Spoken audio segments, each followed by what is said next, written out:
Gay pride more than a parade.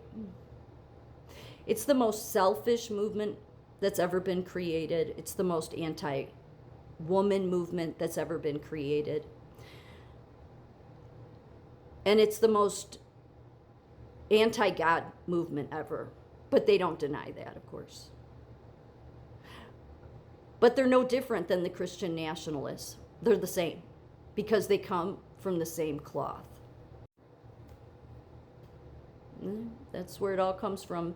The Roman Empire bathhouses that, they never ended. Because what's the one thing that the Jewish church hierarchy really and the Roman Empire government hierarchy had in common when it came to Jesus? Well, neither wanted women to be brought up to equal status. That was unacceptable. That would interfere with their bathhouse parties. Like, could you at least, while you're mocking God with your stupid rainbow, because, anybody that knows the Bible knows what the rainbow represents. So that's what, just like the Roman Empire mocks God with all of their chiseled statues of Roman, men and Mary everywhere. It's all to mock God. So is this. It's why it's all from the same cloth. But could you at least put the right word on there? Sex. Because that's really the right word. It has nothing to do with love. Love has to do with, being unselfish. And this movement doesn't even know what selflessness is about.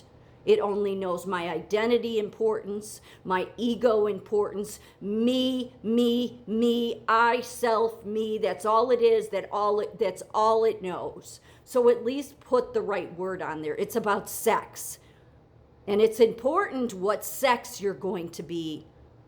Because man does not want women having any equal rights. Not even Jesus himself will be able to overcome that, but he did. It's just that's why the war eventually is going to come at men's feet. Many men, anyway. See, the rainbow flag all started with this. Since the beginning, it's been a church that has just continually mocked God, okay? And then stupid other denominations of Christianity carry on about Augustine's letters or some stupid church that they called church fathers, and they had nothing to do with Jesus's church, okay? The Roman Empire came in, and these were people, whether they were just led astray, why anybody took any of Augustine or any of their writing seriously is beyond me, because it was always the Roman Empire. And the Roman Empire's where it all came from. They didn't start changing their tone. They were the rainbow flag.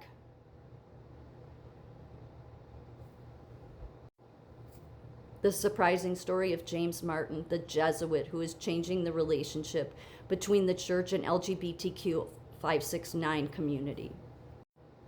James Martin. It all came from there. It all came from there while everybody just buries their head in the sand and holds the Catholic Church up like it should be held up as legit.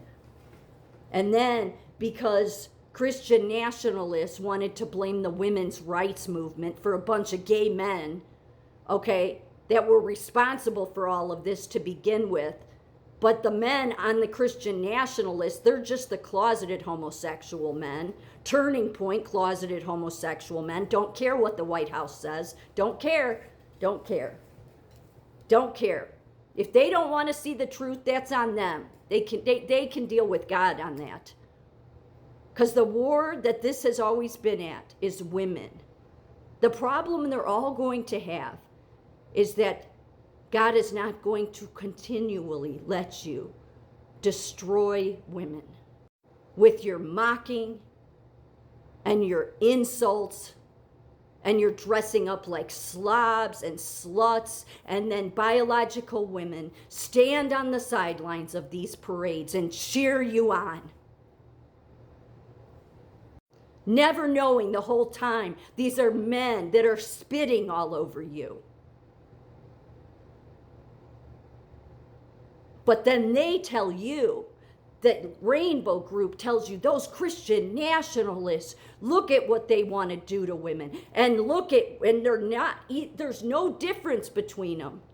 There is no difference. Put the Christian nationalists with the rainbow flag. They are the same. One is just a bunch of closeted homosexual men that think they're going to win some war against God. Good luck there. Like, there's no reason for this. No, this is just to mock women. But women didn't even realize it. Women wanting to be kind and wanting to be accepting because of coming from a history, at least women's history at one time was being oppressed all the time, wanted to be welcoming. Oh, it's a minority group. Oh, yeah, no, it's a group of men that created itself that has always hated women. They hate women the same way Christian nationalists hate women, because both groups hate God. And then people, think that this is, like, yeah, I'm dressing up like a woman and I'm going to pretend like I'm a woman, but I'm going to do it with a beard and chest hair, because that's how little that's how much I'm going to spit all over women. But I'm going to do it by saying, this is my identity. You can't mess with my identity. Yeah, God's going to mess with your identity. That's what I'm here to tell you. God is going to destroy your identity. Whether your identity is I'm a Christian nationalist or your identity is this foolish shit.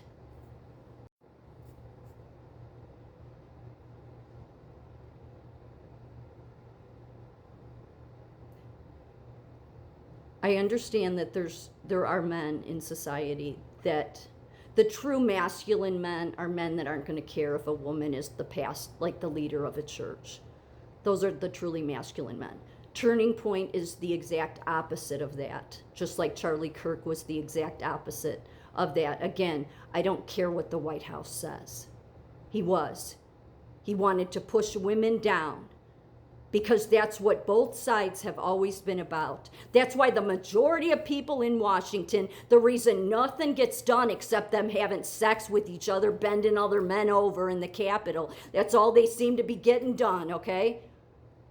Is because it's either on the right, a bunch of closeted homosexual men, or on the left, oh, we're just out there, or they're closeted too. It's the same war. It's man against woman. Again, not all men. But any men in those positions, write them off.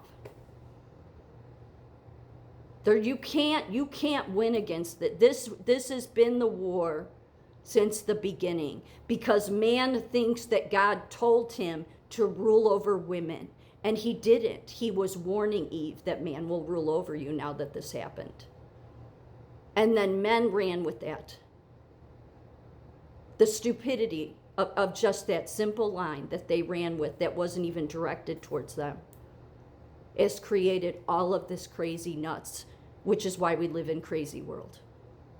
While a bunch of people with letters after their name, because they're full of their identity bullshit, okay, say, oh no, we look into the history of this. Okay, you don't know anything either. None of you know anything. You all serve the same beast. The beast being the Vatican there. Okay? The beast there, the Vatican that created the rainbow flag LGB 569 group, okay? It went from the bathhouses of the Roman Empire to America to becoming the rainbow flag. Oh, it's about my pride movement to the halls of Washington, D.C. And biological women, when it comes to sides here, you can't get away from it because they've infiltrated both sides. But Jesus warned you of this, and he has your back. None of these people will. And most of the public won't even want to see the truth. It'll just bury its head in the sand. But that's why in the end, the true protector of women was always only God.